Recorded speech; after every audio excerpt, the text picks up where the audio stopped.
Hoy vamos a viajar en el tiempo para conocer a fondo los 55 años de historia del Parque de Atracciones de Madrid. En 1941, el Ayuntamiento de Madrid comenzó a plantear la posibilidad de construir un parque de atracciones en la Casa de Campo, para así albergar las verbenas que no fuesen de carácter tradicional. Pero finalmente hubo que esperar hasta 1966 para que definitivamente decidieran llevarlo a cabo. Para ello se presentaron dos anteproyectos. Por un lado, uno que se presentaba como una Disneylandia a la española, donde las distintas áreas del parque estarían dedicadas a mundos de fantasía o a otras épocas. Pero el proyecto fue descartado por el ayuntamiento por su alto presupuesto, que se estimaba en 540 millones de pesetas. Por otro lado, el otro anteproyecto presentaba un parque con una gran cascada que daría nacimiento a un lago. También tendría un auditorio, todo tipo de atracciones a la última, destacando una maqueta llamada La España de los Niños, donde estarían representados a escala los monumentos más importantes del país. E incluso se barajó la posibilidad de contar con una pista de hielo con gradas con capacidad para 3.000 espectadores. Y finalmente este proyecto fue el elegido, pero evidentemente, y como ya sabemos, no se construyó todo lo previsto. Y por fin las obras se iniciaron el 8 de agosto de 1968, es decir, el parque se construyó en tan solo 9 meses. Una auténtica obra faraónica realizada a contrarreloj y a la que no le faltaron dificultades en el camino. Así que para llegar a tiempo a la fecha prevista para la inauguración hubo que contar con más de 500 obreros que trabajasen por turnos tanto por el día como por la noche. La distribución de atracciones estaba planeada en un principio respetando 3 zonas, una dedicada a atracciones infantiles, otra a atracciones clásicas como el Tío Vivo, las cadenas o las cestas, y una última a atracciones más modernas. Y finalmente el 14 de mayo a las 9 de la noche dio comienzo la preinauguración, un acto para autoridades, invitados y prensa donde por primera vez el parque se puso en marcha y se mostró al mundo en todo su esplendor. Y al día siguiente, el 15 de mayo de 1969, día de San Isidro, el parque abría sus puertas al público, siendo así su inauguración oficial. Y lo hizo por todo lo alto, ya que acudieron 50.000 personas y tuvieron que cerrar los accesos antes de la hora prevista. Fue tal el éxito que en los primeros 4 días se recaudaron 15 millones de pesetas. Desde que abrió sus puertas, el parque contó con este logo para representarlo. En él podemos diferenciar una P y una A minúscula, las siglas del parque de atracciones, y en el centro vemos a un lado el oso y el madroño, símbolos de Madrid, y al otro lado la silueta de una noria. Y aquí vemos el primer plano del parque que, si bien hay algún nombre o ubicación que no fueron los definitivos, nos da buena idea de la disposición de las atracciones y de los distintos edificios, así que ahora vamos a pasar a ver las más de 20 atracciones con las que se inauguró el parque. El pulpo fue la primera atracción que se encontraba el visitante al entrar por la puerta principal del parque. Estaba situado al lado izquierdo, muy próximo a la avenida principal. Jarama, que eran los clásicos coches de choque para adultos cuyo nombre referenciaba al madrileño Circuito del Jarama. Y justo enfrente se encontraba Gusano Loco, atracción en la que se experimentaba la fuerza centrífuga en un tren sin principio ni final que daba vueltas alrededor de un eje central. Siete Picos fue sin duda la estrella del parque en su inauguración, siendo su primera montaña rusa y convirtiéndose en la más grande del país en ese momento, con más de 13 metros de altura y 460 metros de recorrido.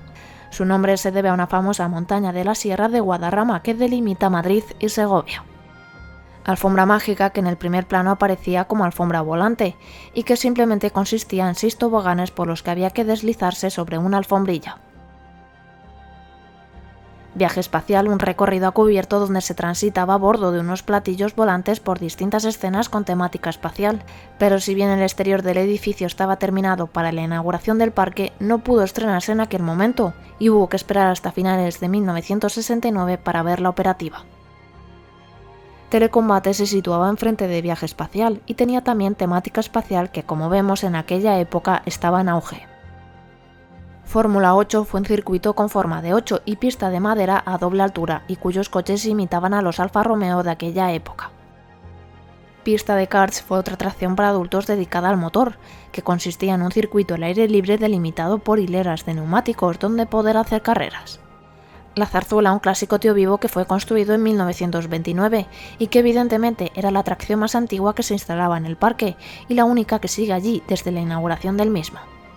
Las cestas, que consistían en una especie de jaulas con un sistema de balanceo que funcionaba gracias al impulso de los usuarios. Las cadenas, las clásicas sillas voladoras que se situaron justo al lado de las cestas. Las canoas, cuyo apeadero se situaba a los pies del platillo volante, fueron unas barcas con forma de lanchas que podían ser conducidas por el lago que rodeaba el platillo y por un canal que recorría la parte izquierda del parque. Y en cuanto a atracciones infantiles, las más destacables eran la pista infantil de tráfico, un circuito para que los niños aprendieran las normas de circulación conduciendo unos pequeños vehículos. Y Forte, unos coches que, como su nombre indica, eran una reproducción del clásico Forte y que se desplazaban por unos raíles gracias a un sistema eléctrico. El recorrido estaba ambientado con figuras y elementos que aludían a algunos cuentos infantiles. Aparte, se podrían encontrar otras atracciones de menor calado, como los ponis, un mini tren infantil, baby platillos, baby autos, baby animales, baby barcas o pasatiempos como las camas elásticas. Pero las atracciones no era lo único que albergaba el parque. Se construyeron otros lugares o edificios que complementaban la oferta. Por un lado estaban los edificios opuestos dedicados a los juegos como los tiros, la tómbola o Juegolandia, que era una sala de recreativos. Por otra parte, los puntos de restauración como la cafetería Bot Sagitario, que se ubicaba a la izquierda de la puerta principal y tenía 2 pisos. El de abajo era la cafetería y el de arriba era una sala de fiesta por la noche donde llegaron a actuar diversos artistas y humoristas, como los Bravos, Betty Misiego o Fernando Esteso, entre otros. Y subiendo la avenida de las Cascadas, a la izquierda se encontraban 3 restaurantes muy próximos entre sí. El Mesón Castellano, que en principio estaba especializado en gastronomía manchega. La Barraca Valenciana, que estaba rodeada por el Canal de las Canoas y que evidentemente su especialidad era la paella. Y ya por último el Caserío Vasco, con esa fachada tan característica de las casonas del norte y que su menú se basaba en la gastronomía del País Vasco. Y aunque no era un restaurante, La Bombilla también hacía las veces de punto de restauración, ya que era un recinto ferial que albergaba las verbenas y fiestas temáticas que se celebraban en el parque y donde nunca faltaban los puestos de comida y bebida. Pero sin duda hubo 2 construcciones que resaltaron sobre las demás, el platillo volante y el Teatro Auditorium. Siempre se concibió tener una gran cascada que se erigiese como símbolo del parque, así que finalmente el elemento escogido para ese propósito fue el famoso platillo volante, con sus 33 metros de altura, una columna de 3 metros de diámetro y arriba del todo una cafetería mirador de 300 metros cuadrados, a la cual se accedía a través de una escalera de caracol o un ascensor situado en el interior de la columna. La magia de esta estructura sin duda la daba esa cascada que salía de la parte inferior del platillo y que hacía parecer que estaba despegando propulsado hacia el cielo de Madrid. Y el otro elemento importante que se le quería dar al parque era el de un teatro auditorio que fuera el de mayor capacidad de España. Para ello se le dotó de 3.800 butacas que, sumadas al aforo que permitía la superficie total del auditorio, alcanzaba una capacidad de hasta 5.000 personas. Además, su escenario era único, con un paraboloide de 30 metros que era el de mayor tamaño que se había construido hasta el momento en todo el mundo. Y a los pies del escenario había un estanque con fuentes que permitían hacer un espectáculo de agua y luces sincronizados con la música.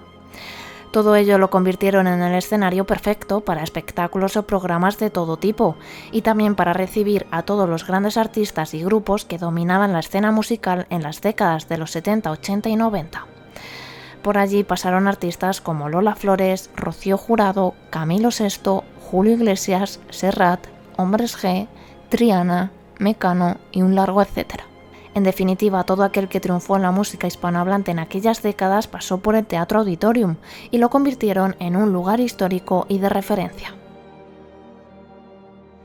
Y ya pasamos al año siguiente, a 1970, donde el parque ejecutó la segunda y la tercera fase del proyecto, instalando hasta 10 atracciones.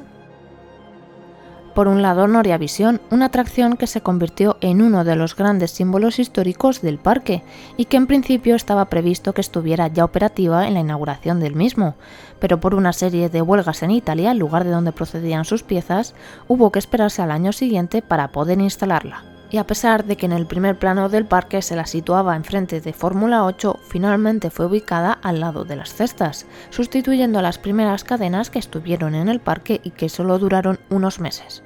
Por otro lado, otra de las incorporaciones importantes que hubo ese año fue Jetstar, la segunda montaña rusa del parque que con sus 85 grados de caída prometía ser más intensa que Siete Picos, y que fue instalada precisamente donde en un primer momento iba a ir Noria Vision.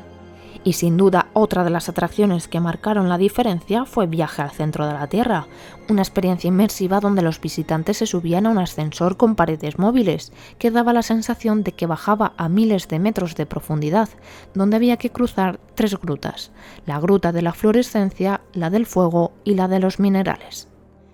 Y para sumar valor histórico al parque se instaló el Ferrocarril del Oeste. Para ello el parque rescató 3 de los 4 minitrenes de vapor que en 1929 hicieron las delicias de los visitantes de la Exposición Iberoamericana de Sevilla y que tenían por nombre La Pinta, la Santa María y Sevilla. En aquel entonces se encontraban despiezados y en pésimas condiciones en un terreno de la capital andaluza, pero el parque compró las 3 locomotoras y los vagones que estaban en mejor estado, y con las piezas de las locomotoras logró reconstruir 2, la Santa María y Sevilla, y fue la primera la que se instaló en el parque de atracciones en un recorrido ambientado en el Viejo Oeste, y que rodeaba varias atracciones como la pista de karts, la pista infantil de tráfico y las camas elásticas. Y el resto de atracciones que se instalaron ese año fueron Uranus, que se ubicó al lado de Noria Vision y que tenía también temática espacial. El Látigo, una atracción más clásica que se instaló enfrente de Uranus. Por otro lado, Calypso, que se situó donde anteriormente estaba Telecombate. Minijarama, la versión infantil de los coches de choque y que se ubicó cerca de la entrada de Batán. La Noria infantil, una pequeña réplica de Noria Vision que fue instalada al lado de Forte. Y por último, la Casa Magnética, o lo que al principio se llegó a conocer como Casa Loca o Casa del Borracho, y que se construyó en un gran espacio que había al lado del Mesón Castellano. También cabe destacar que Telecombate se desplazó al lado de las cestas y así se le dio hueco a Calypso. Un año después, en 1971, un logo nuevo reemplazó al anterior, donde el protagonista era Napi, un oso con traje de chulapo que era la mascota del parque y que aparecía deslizándose por las letras de parque de atracciones como si se tratara de la alfombra mágica. Y de aquí hasta el comienzo de los años 80 se fue completando la oferta del parque poco a poco con algunas atracciones nuevas, pero en general sin grandes novedades. Por ejemplo, en ese mismo año se inauguró Circo Mecánico, que estuvo situado en una de las salas de la Boat Sagitario. Consistía en un espectáculo con personajes animatrónicos que formaban una orquesta y se movían al son de la música. Al año siguiente hubo 2 novedades. Enfrente del apeadero de las canoas se situó el Tren Fantasma, que era una atracción con un recorrido a cubierto durante el cual se podían ver figuras y elementos con los que se trataba de asustar al visitante, como por ejemplo un demonio removiendo el contenido de una olla, la muerte con una guadaña, un gorila que se golpeaba el pecho, un sarcófago con pinchos, un esqueleto que se levantaba del ataúd, etc. Y muy cerca del Tren Fantasma, a orillas del estanque de las canoas, echó el ancla al Mississippi, una atracción cuyo exterior simulaba un barco y en el interior el visitante se encontraba con pasillos llenos de obstáculos que impedían andar con normalidad.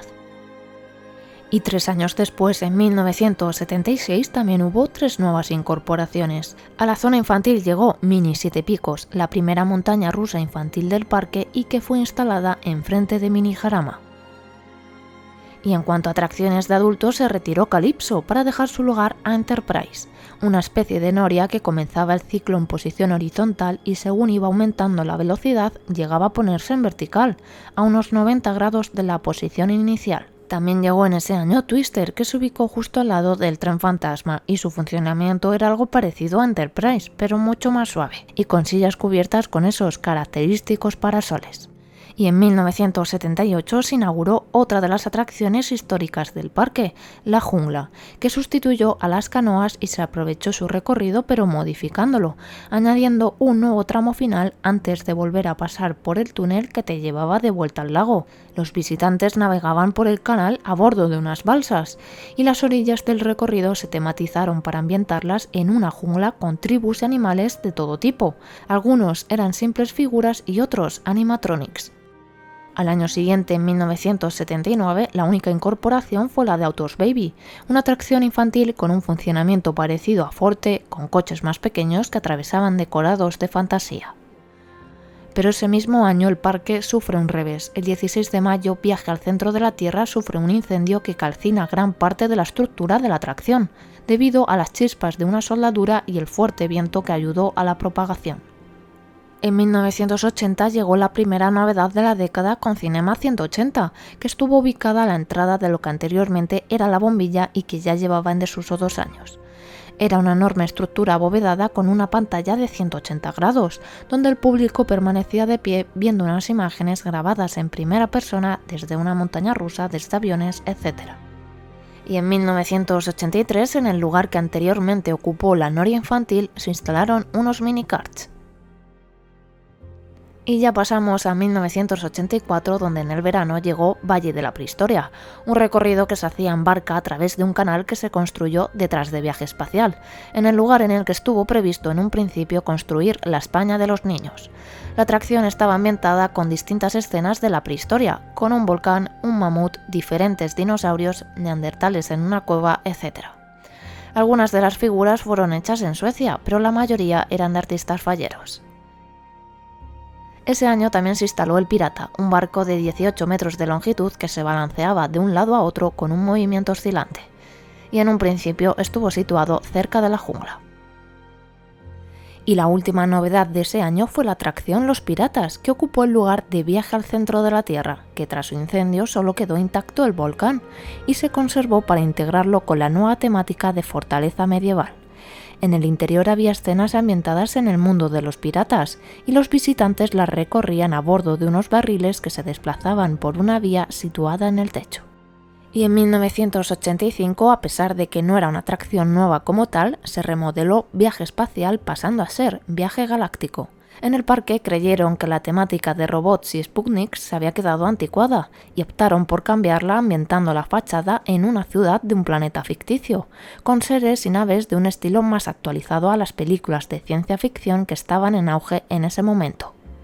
Y ahora damos un salto a 1988, donde la única novedad fue Pirata Infantil, la versión para niños del Pirata. Y llegamos a 1989, un año clave, y es que el parque cumplía 20 años y ya mostraba signos de estancamiento, así que se diseñó un plan para remodelar y modernizar el parque y así lograr que resurgiera de nuevo. Y los cambios llegarían ese mismo año con la incorporación de 7 novedades. Para el público infantil se añadieron varias atracciones, como Barón Rojo, una atracción similar a Telecombate pero con aviones en lugar de naves. Por otro lado, un nuevo tren infantil que en un primer momento estuvo situado en el interior del recorrido del Tren del Oeste, y para llegar a él había que cruzar un puente. Y muy cerca de esa zona instalaron los Caballos del Oeste, una atracción en la que se atravesaba un poblado del oeste a lomos de unos caballos que imitaban el movimiento del trote. Y en el otro extremo del parque, en una zona que había estado siempre en desuso, se instalaron hasta 3 atracciones. Aladino, ambientado en el famoso cuento de las 1001 noches. Las sillas voladoras, que eran las segundas para adultos que se instalaban en el parque.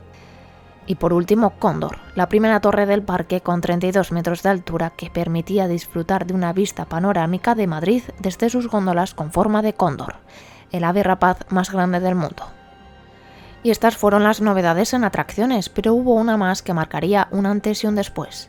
En junio de ese año, monjes y todo tipo de monstruos empezaron a recorrer las calles de Madrid. Era una acción publicitaria del parque para anunciar la inauguración de su primer pasaje del terror. Se ubicó en lo que era el caserío vasco y en sus inicios estuvo a cargo de la empresa externa que lo creó. Siempre estuvo dedicado a los personajes de terror clásico y gozó de gran éxito desde el principio. Y cambiamos ya de década. En 1990 seguía el plan de modernización, añadiendo más novedades.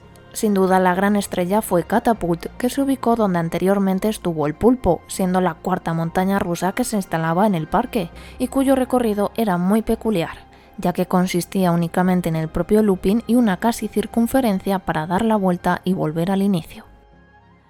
Otra de las novedades fue Autodisco, unos modernos coches de choque que sustituyeron a Fórmula 8. Además, ese año llegaron las 2 primeras atracciones de agua del parque. Por un lado, Flumride, que se ubicó al lado de los Piratas, una llamada montaña rusa de agua donde los visitantes montan en unas barcas con forma de troncos. Y la otra atracción de agua fue Flumride Infantil, la versión para niños y que fue instalada muy cerca de la entrada de Batán. Y al margen de las atracciones hubo una quinta novedad que fue un recinto multiusos con un pabellón para eventos y que se construyó en el lugar que anteriormente ocupaban la pista infantil de tráfico y la de karts. Y saltamos a 1992, el año en el que llegó la quinta montaña rusa del parque, Looping Star, que se ubicó en lo que anteriormente fue la Bombilla y que con sus 25 metros de altura y sus 77 km/h se convirtió en la montaña rusa más alta y más rápida del parque. Evidentemente, el elemento estrella era el looping y su elección no fue por duplicar las sensaciones que proporcionaba Catapult, sino en previsión, ya que esta sería desmantelada pocos meses después, ya en 1993, debido a su alto gasto de mantenimiento, y en su lugar se instaló Top Spin. Un año después, en 1994, habría dos nuevas incorporaciones. Una de ellas sería Minimotos, cuyo circuito se ubicó enfrente de Cóndor y detrás de Alfombra Mágica. Por otro lado, al área de atracciones infantiles llegó el tren elevado infantil, que provenía de la Expo 92 de Sevilla. La estación se instaló cerca de la entrada de Batán, justo al lado de Mini Jarama, y las vías elevadas cruzaban una gran parte de las atracciones infantiles. Además, ese año se amplió el recorrido de Fun Ride infantil, se tematizó como si fuera una montaña y se cambió su nombre a Mini Fun Ride. Y en 1995 llegaría una pequeña revolución, y es que el parque invirtió 450 millones de pesetas en mejoras y novedades. Por un lado, se destinaron 100 millones para renovar la zona infantil, cambiando parte de la distribución y sustituyendo algunas atracciones por otras nuevas, como fue el caso de Fire Chief, que se situó enfrente de Forte, y su funcionamiento recuerda a Aladino, pero en este caso con forma de camión de bomberos. Y muy cerca, entre Barón Rojo y Baby Barcas, también se instaló Samba, una atracción que recordaba en cierto modo al movimiento de Twister, pero evidentemente con mucha menos intensidad. Y aunque no eran atracciones, pero también hay que mencionar que se construyó un teatro de marionetas y un castillo medieval a la entrada del recinto multiusos, al cual también se le añadieron otros elementos que se habían comprado de la Expo de Sevilla, como la mini réplica de la Torre Eiffel o un templete. Y ya fuera de la zona infantil se añadió otra novedad para un público más amplio, que fue el simulador virtual, y que ocupó el lugar de la antigua Casa Magnética.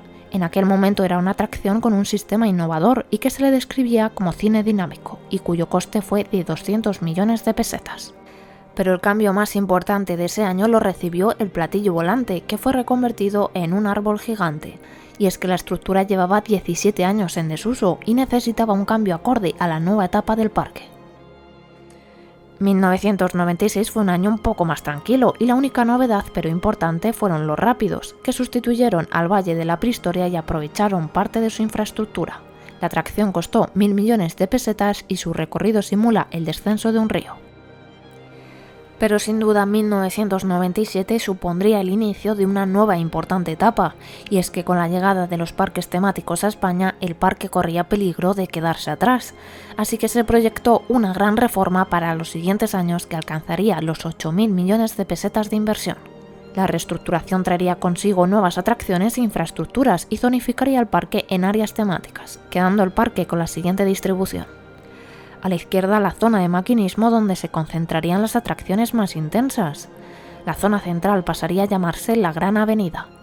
La parte superior del parque sería la zona de tranquilidad. A la derecha de la Gran Avenida se encontraría la zona de la naturaleza. Y por último, el área que ya existía previamente, que era la zona infantil. La reforma comenzaría ese mismo año con la creación de maquinismo, donde se instalaron hasta 3 novedades. Por un lado, la máquina, que se ubicó en el lugar que ocupaba anteriormente Jarama, una plataforma circular que gira sobre su propio eje mientras se eleva hasta los 19 metros de altura. Y justo enfrente, sustituyendo al gusano loco, se instaló la lanzadera, una caída libre de 63 metros de altura que alcanza los 87 km/h. Y por último, Los Piratas pasó a ser The Old Mine 1910, dicho de manera castiza y que es como se le solía llamar. La atracción estaba ambientada en una explotación minera donde se había activado el protocolo de emergencia debido a un accidente. Durante el recorrido se podían ver numerosas figuras de mineros y efectos que simulaban explosiones y derrumbes. Aparte de las novedades, también se aprovechó para cambiar el nombre y la estética de algunas atracciones de la zona. Alfombra Mágica adquirió el nombre de Deslizador y se repintó con tonos metalizados. Fun Ride pasó a llamarse Aserradero y se le añadieron algunos elementos decorativos que le daban ese aspecto de serrería. Cóndor cambió su nombre a Rotor y se repintó con un aspecto más industrial. Aladino pasó a llamarse Tir y a tener una temática de máquina o de fábrica. Y por último, las sillas voladoras cambiaron su nombre por las cadenas. Y toda esta transformación del parque, que no hizo más que comenzar, fue acompañada de un cambio del logo que se adecuase a la nueva etapa. Tras 26 años, el logo de Napi se despedía para dar paso a uno nuevo, que representaba el carácter festivo que había tenido siempre el parque, con esos fuegos artificiales y en el medio el símbolo del parque recientemente transformado en árbol. Y ya pasamos a 1998, donde los cambios afectarían principalmente a la zona de naturaleza, tematizada en parte como si fueran las ruinas de un antiguo templo del Amazonas y usando madera, vegetación y piedra para integrar el resto del área. La gran novedad de ese año fue la construcción de los fiordos, que supuso el adiós al ferrocarril del oeste, al tren infantil y al recinto multiusos, aunque se aprovechó la estación del ferrocarril para convertirla en un punto de restauración, y también se conservó el castillo medieval para integrarlo con la temática de la atracción. Los fiordos fueron la cuarta atracción de agua que se instalaba en el parque, y la más alta y rápida de ellas, con sus 12 metros de altura y alcanzando los 56 km/h en la caída.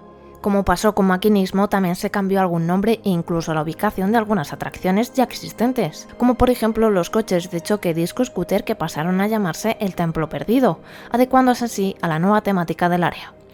Por otra parte, Enterprise se desplazó enfrente de Rotor, ya que en la zona de Maquinismo se integraba mejor y adquirió el nombre de Turbina. La transformación del área también supuso la desaparición de algunas atracciones, como el caso de Viaje Galáctico, que dejó su lugar al Teatro de la Selva, un teatro que albergaba un espectáculo que se realizaba con animales animatrónicos. También fue retirada Jetstar tras 28 años, proporcionando adrenalina, y cedió su lugar al Palenque, un nuevo pabellón que permitiría la celebración de todo tipo de eventos y albergaría también numerosas exposiciones. Y justo al lado, siguiendo la línea del Palenque, se construyó la Venta del Pinar, un recinto al aire libre ambientado en un antiguo pueblo español y donde en sus inicios acogía distintos puestos de restauración y un par de escenarios.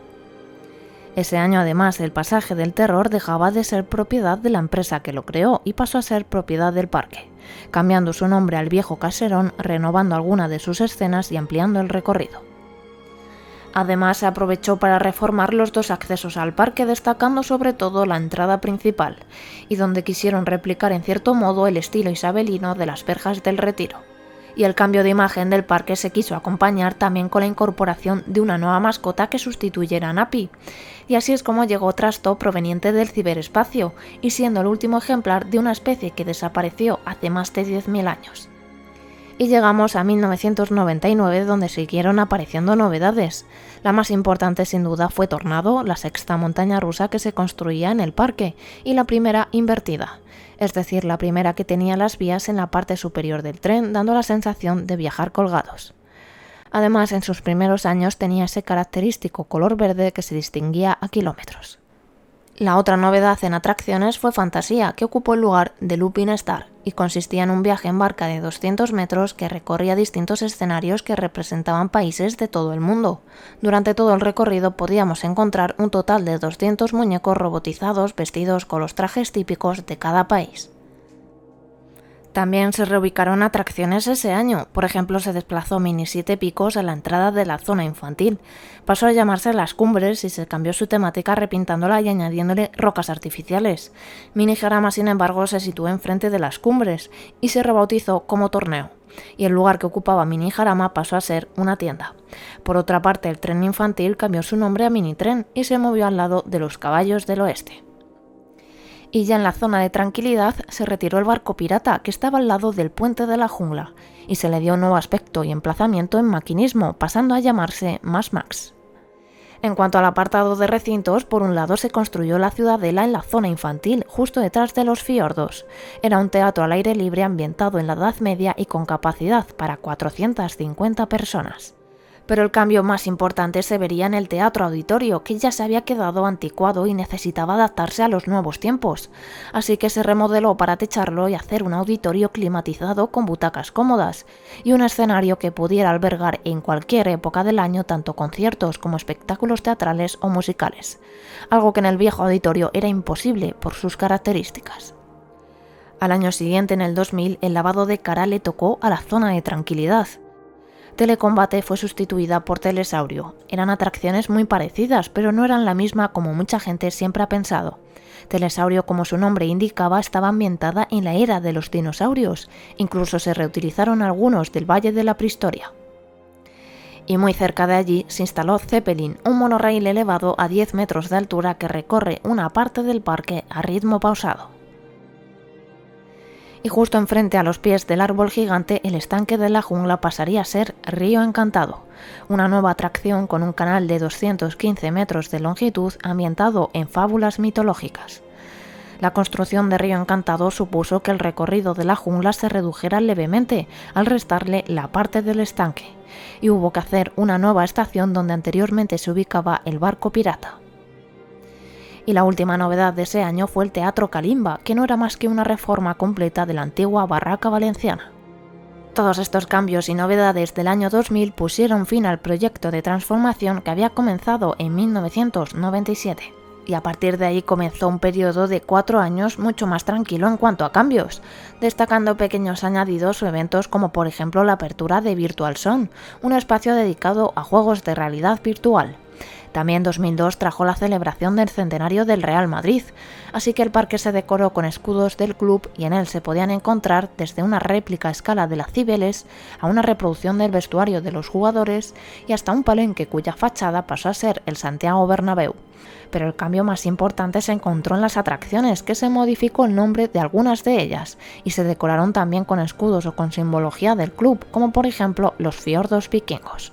Al año siguiente el centenario lo cumplía el Atlético de Madrid, pero su incidencia en el parque fue mucho más modesta y se limitó a una exposición en el palenque y alguna decoración como el escudo en el pavimento de la avenida o el logo del centenario en la parte superior de la lanzadera.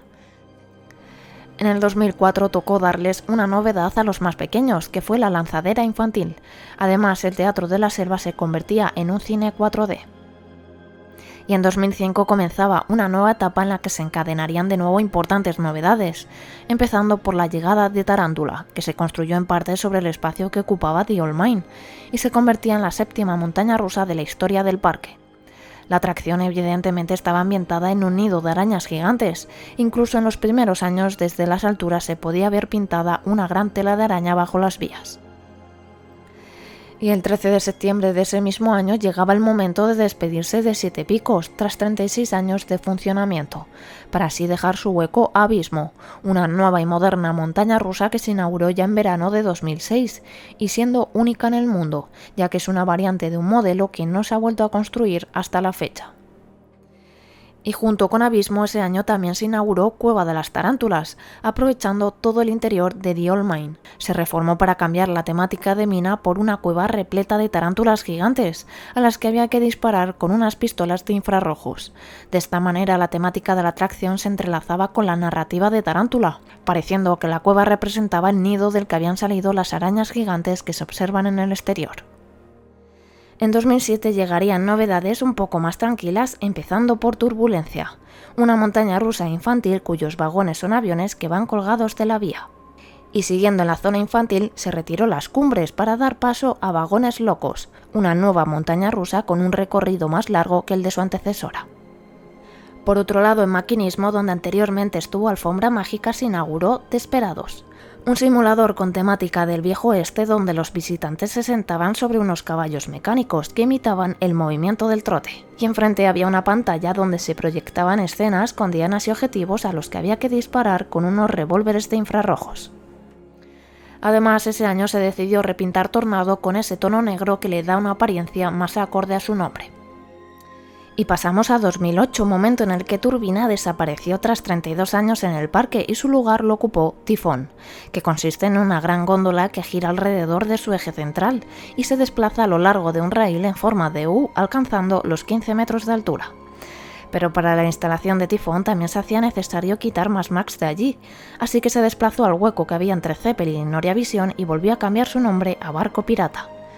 Pero en agosto de ese mismo año un incendio devoró de madrugada el Templo Perdido, así que para llenar el hueco que habían dejado en 2009 inauguraron Vértigo, coincidiendo con el 40 aniversario del parque. La elección del nombre de esta nueva montaña rusa corrió a cargo de los seguidores del parque mediante una votación que se hizo en su página web. Y en 2010 llegaría el momento de despedir al gran emblema del parque, el árbol que anteriormente había sido platillo.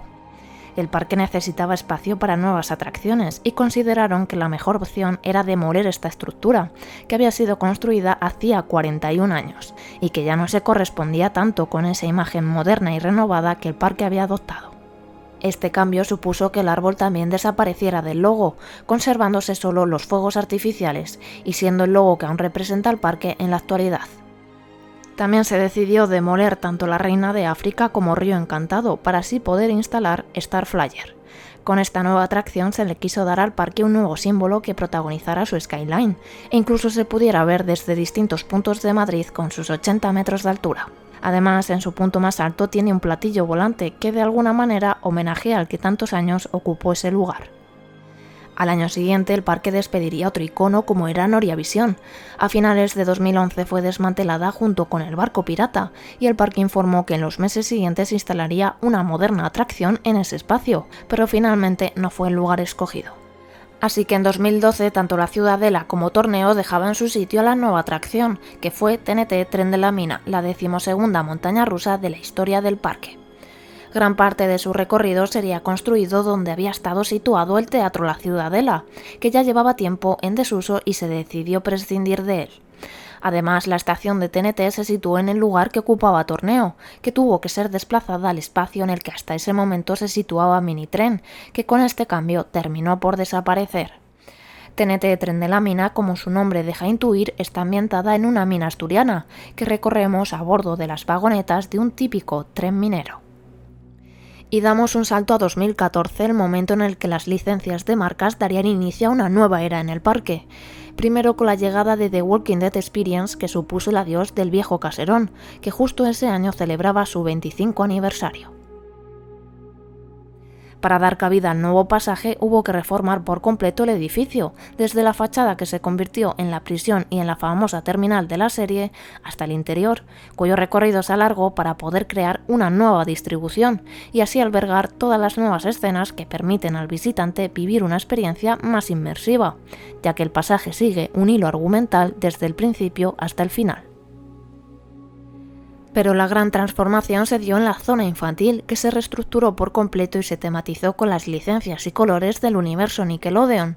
Para ello se trajeron nuevas atracciones para retirar algunas que ya se quedaban anticuadas, pero también se conservaron otras, retematizándolas. Las nuevas atracciones fueron licencia para conducir de las Tortugas Ninja, la atracción en cierto modo sucesora de la antigua pista infantil de tráfico, ya que también consiste en un pequeño circuito donde los niños aprenden a conducir siguiendo las señales de tráfico.